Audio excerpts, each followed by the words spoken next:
क्या होता है जब हमारे बॉडी में ब्लड में कैल्शियम का लेवल कम हो जाता है? क्या होता है तब? बहुत सिंपल। हमारी नेक रीजन में कुछ गदूद होते हैं, ग्लैंड, जिनको बोलते हैं पैराथायरॉयड ग्लैंड। तो खून में कैल्शियम कम हुआ, सिग्नल जाएगा पैराथायरॉयड ग्लैंड को, यानी कि खून है ना, तो वो खून में जब लेवल कम हो जाता है फिर स्टिमुलेशन मिलती है पैराथायरॉयड ग्लैंड को, इस गदूद को जो कि हमारे नेक में होता है। पैराथायरॉयड ग्लैंड जो है वो फिर वो अपनी हार्मोन रिलीज करता है जिसको बोलते हैं पैराथायरॉयड हार्मोन। ये हार्मोन, इनके दो इंपॉर्टेंट टारगेट्स होते हैं। दो इंपॉर्टेंट टारगेट्स जिनको इसने सिग्नल देना होता है। नंबर वन, ये सिग्नल देगा बोन्स को, हड्डियों को, कि कैल्शियम रिलीज करो।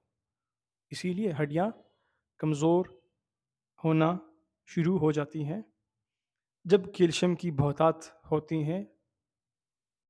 मतलब किस सेंस में बहुतात? बोन से, हड्डियों से जब कैल्शियम की रिमूवल होती है। तो इस तरह से जब कैल्शियम ब्लड में कम होता है तो फिर ब्लड में कैल्शियम को पूरा करने के लिए हड्डियों से कैल्शियम उठाया जाता है। तो वो हड्डियों से जो कैल्शियम लाता है फिर वो उसको ब्लड में लाते हैं।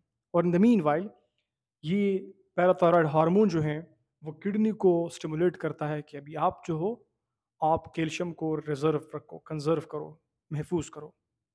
मतलब एक टैंकी समझो, टैंकी को ऑर्डर दिया कि अभी टैंकी बंद, कोई कैल्शियम नहीं जाना चाहिए कहीं पर भी। और इन द मीन वाइल ये एक्टिवेट करता है विटामिन डी को। कहाँ पर? किडनी में। हमने पढ़ा था पिछले लेक्चर में कि विटामिन डी का जो एक्टिव फॉर्म है, एक्टिव विटामिन डी, वो कहाँ पर होता है। हमने बताया था कि वो विटामिन डी जो है वो किडनी में जब आने के बाद, जब 25 हाइड्रोक्सी विटामिन डी पहले स्टेप से मिलता है, किडनी के पास पहुंचता है, तो किडनी में ये एक्टिव बन जाता है 125 हाइड्रोक्सी विटामिन डी। ये 125 डाई हाइड्रोक्सी विटामिन डी जब होता है किडनी में, जब इसकी एक्टिवेशन होती है, जब मतलब विटामिन डी एक्टिव बन जाता है, तो फिर ये अपना काम करना शुरू कर लेता है। The most important job is कि ये विटामिन डी अभी जो बन गया था एक्टिव किडनी में, वो मूव करता है इंटेस्टाइन की तरफ, वहां से ये कैल्शियम को एब्जॉर्ब करवाता है along with phosphate and etc, जो भी होता है वो बात की बातें हैं। सिंपल, हमारा कंसंट्रेशन अभी कैल्शियम की तरफ है। वो कैल्शियम एब्जॉर्ब करवाता है, उसको ब्लड में लाता है। ब्लड में लाने के बाद क्या होता है, कैल्शियम की लेवल राइज अप करना शुरू कर देती है। और इस तरह से जब कैल्शियम की लेवल बढ़ना शुरू हो जाती है, फिर पैराथायरॉयड ग्लैंड को सिग्नल पहुंचता है कि भाई मजीद पैराथायरॉयड हार्मोन जो है वो सिक्रीट ना करो, क्योंकि कैल्शियम की कंसंट्रेशन ब्लड में काफ़ी है, सफिशेंट है।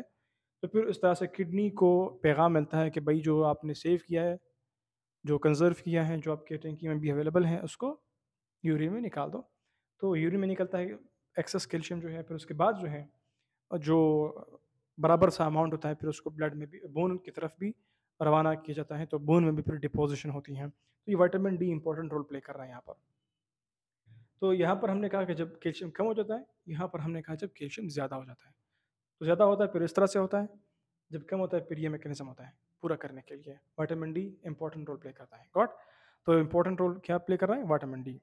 विटामिन डी का मैकेनिज्म समझना है तो हमारे पिछला लेक्चर देख लीजिएगा, किस तरह विटामिन डी बनता है नेचुरली सनलाइट के थ्रू।